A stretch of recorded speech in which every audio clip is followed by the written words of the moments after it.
मुख्यमंत्री महोदय को अशेष अभिनंदन 2 वर्ष सरकार पूर्ति घटी आ गोटे अभिनंदन दीघा जगन्नाथ मंदिर धाम शब्द हटी मुख्यमंत्री महोदय आउ गोटे बड़ काम रही इस्कन अदिनिया रथयात्रा ए वर्ष विदेश में 70टी जगह इस्कन रथयात्रा आयोजन करुच्ची गजपति महाराजा श्रीमंदिर परिचालना कमिटी बारंबार पदक्षेप ने आपत्ति करोसी पदक्षेप नि पारि डबल इंजिन सरकार फायदा कथा कहते पश्चिमबंग में भारतीय जनता पार्टी सरकार आसी शुभेन्दु अधिकारी अच्छा मुख्यमंत्री महोदय चिठी लिखे कि आउ गोटे शुभेन्दु अधिकारी को विदेश में इस्कन रथयात्रा को बंद करने एवं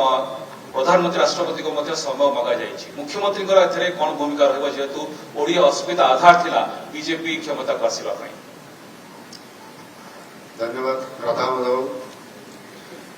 आपण जेभली भाव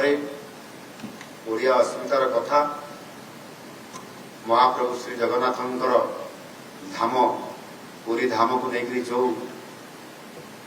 पश्चिमबंगर सरकार पूर्वतन मुख्यमंत्री ममता बनर्जी जेभली भाव अहंकार रखिक कथबार्ता कर धाम को पुरी धाम को नहीं दीघा धाम पहुंच करने जो अपचेष्टा करते गोटे कथा आम समस्ते जानी महाप्रभु श्री जगन्नाथ सबू सही पारती किंतु गर्व केवे सही पारती ना सहती ना आज से ही जी महाप्रभु सहित लगी जदि टिके भी नकारात्मक चिंता रखिक काम कर फल से होता भी से आज समय स्रोत आज परिवर्तन होती शासन पश्चिमबंग एवं मोर सौभाग्य प्राप्त होता जे पश्चिमबंग को जिते सरकार प्रतिष्ठा होगापी जाऊला मत दायित्व दि जाता केन्द्र नेतृवृंद तरफ सपदक हिसाब से मुख्यमंत्री चयन करने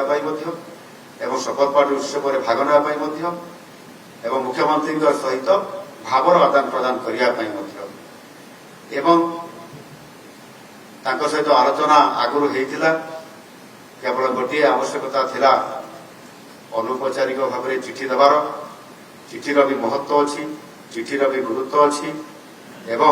ऑफिशियली हिसाब से जिते मो चिठी अनुरोध कली चिठी पाइला तार समाधान करने से गुरुत्व सह विचार को नहीं तुरंत से धाम उठागला घोषणा भी कले ऑफिशियली वर्तमान श्री जगन्नाथ धाम पुरी आज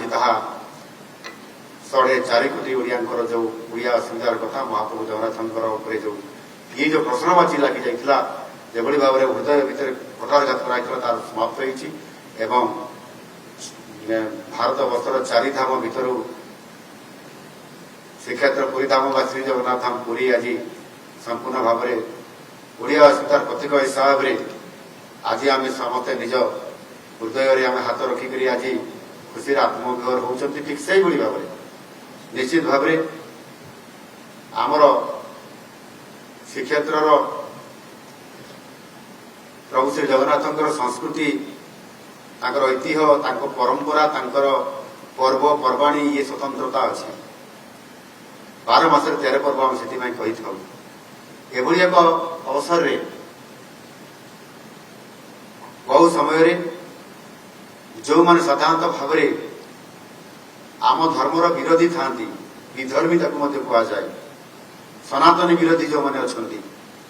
बेले बेले अपसाहस कर परंपरा को रीतिनीति को भांगी देवाई चेष्टा कर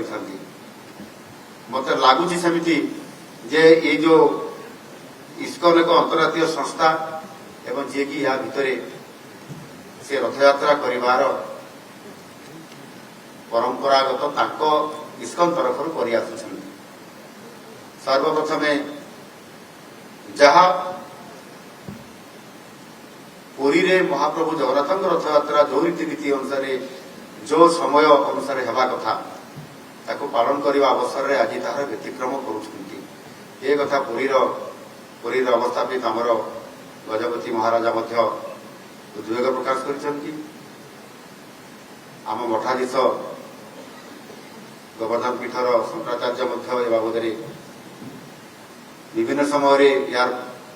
उपरे से प्रश्न उठेइछंती एवं आमर श्रीमंदिर परिचालना प्रशासन मध्य ए बाबद प्रश्न सामना को आनिछंती एवं सरकार मध्य याकू गुरुतर सह विचार को नहीं। निश्चित भाव ये बाबद आवश्यक जहाँ पदक्षेप नेबा कथा 4.5 कोटी लोकंकर भावना को लेकरी जो निष्कर्ष बाहर 4.5 कोटी ओडिया जहाँ कहे से आधार में आम सरकार से आवश्यक पदक्षेप नेबा प्रस्तुत।